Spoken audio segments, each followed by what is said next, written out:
సచ్చిదానంద సద్గురు సాయినాథ్ మహారాజ్ది శ్రీ సాయి సచరిత 665 పేజీలోని 70 నుంచి ఈరోజు చదువుతున్నాము. ఆశ్చర్యకరమైన అనుభవాన్ని గమనించండి. ప్రాతకాలమే ఆనందరావు పాకాడే మాధవరావును వెతుకుతూ వచ్చాడు. అది కూడా ఉదయాన సరిగ్గా భాగవత పఠన సమయానికి వచ్చి మాధవరావు వద్ద కూర్చొని తన స్వప్న విశేషాన్ని చెప్పసాగాడు.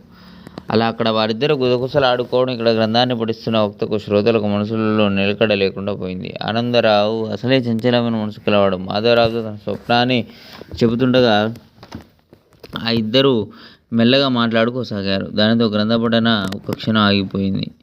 అప్పుడు కాకాసాహెబు, మీరిద్దరూ ఆనందంగా ఉన్నారు, ఏమిటి విశేషం?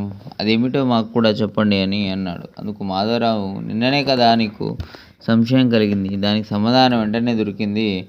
తరింపచేసే భక్తి యొక్క లక్షణాన్ని వినండి. బాబా ఆనందరావు కల్లో ఎలా దర్శనమిచ్చారో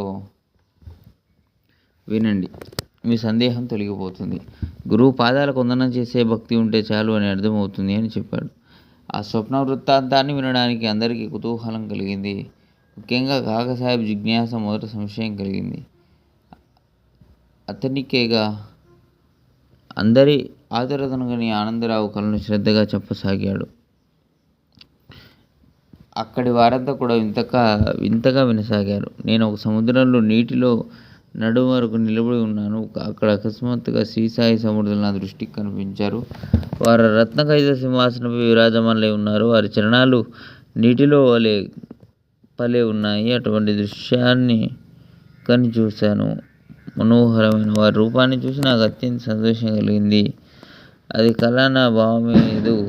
వారి దర్శనంతో మనసుకు ఆనందం కలుగుతుంది.